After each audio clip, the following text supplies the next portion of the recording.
Ang balita ni Arya Lea ay tungkol nga dito sa katatapos na AICS, ano? Yan, AICS. Ano nga ba yung AICS? Assistance in Crisis Situation. At ito po ay yung burial assistance, ano? Kung saan tig 5,000 piso ang ipinamahagi sa 69 na mga namayapang senior citizen sa kamag-anak o kaanak ng mga namayapang senior citizen sa opisina ni Mayor Doc Lito Galapon kahapon kasama ng DSWD. Kasama ang DSWD. Arya Lea, ipasok mo na yan. Ayan, magandang tanghali po sa ating mga tagapakinig dito sa radyo nating Gimba at lalong-lalo na po sa nakaabang sa ating Facebook Live streaming araw-araw. Nagpamahagi si Mayor Doc Lito Galapon ng halagang 5,000 piso na burial assistance para sa mga senior citizens na may bilang na 69 kataong benepisyaryo nito kahapon Agosto 28, taong kasalukuyan sa kanyang tanggapan. Ang programa na ito ay ginagawad niya buwan-buwan sa loob ng isang taon, katuwang ang Municipal Social Welfare Development Office dito sa bayan ng Gimba. Ngayong buwan ay may 69 na mga senior citizens sa bawat barangay ang nabiyayaan ng tig 5,000 piso na cash at sa kabuuan ay nagkakahalaga ito ng 345,000 pesos na pondo mula sa ating lokal na pamahalaan. Layunin ni Mayor Doc Lito Galapon na matulungan ng burial assistance na ito ang bawat pamilya ng namatayan para sa kanilang gastusin. Ayalaya para sa balitang lokal ng radyo natin Gimba 105.3 FM. Sinisiroy sa pagbabalita at serbisyo. Sama-sama tayo, Pilipino. Maraming salamat, Arya Lea.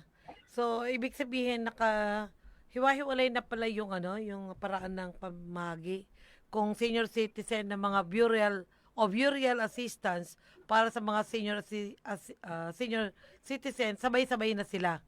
So, kasama ibig sabihin, yung 69 na yan, na mga senior, namatay yan.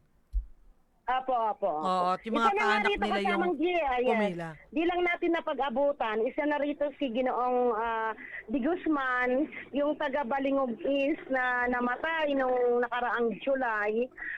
Kahapon, ang anak niya ang kumuha ng 5,000 na yon para sa tatay niyang namayapa at ibinili niya kaagad ito ng yero dahil yung bahay pala nila sa Balingog East ay nabagyuhan. Ay, oo, nakita ko yun eh. Parang Yes po. yung bumili ng yero. Ibig sabihin yung 5,000 nakuha sa burial assistance. Naging yero at nagpapasalamat. Opo, naging bubong ng bahay nila, opo. Oo.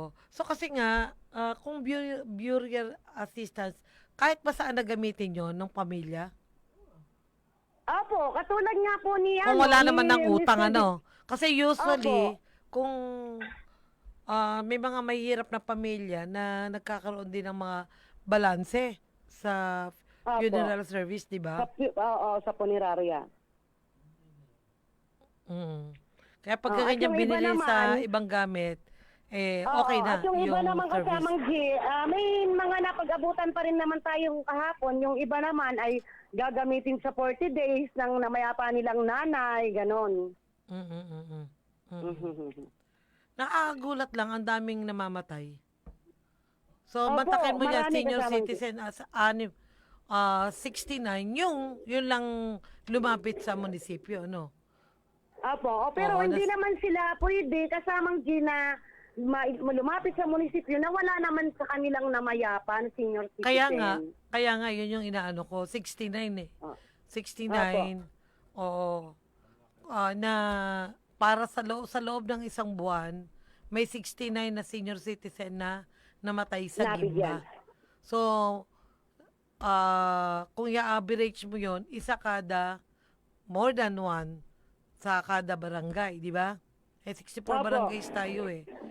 Paano yung hindi pa lumalapit sa munisipyo at hindi nagpapalista?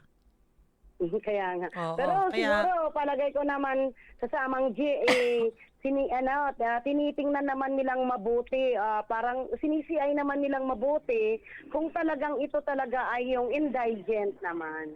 Mm-mm. So, hindi. Parang sa burial assistance, kahit hindi indigent, pwede. Ganon, okay, Oo. wala. Di alam ni Ariana O kaya yan. lang, depende yan kung may mga pamilya na, halimbawa may kaya, tapos ayaw nang ipila at nairaos din naman na. So, hindi sila kasali doon. Oo. Opo, kaya nga, opo. Sige. Okay, maraming salamat, Arya Lea. Radyo natin.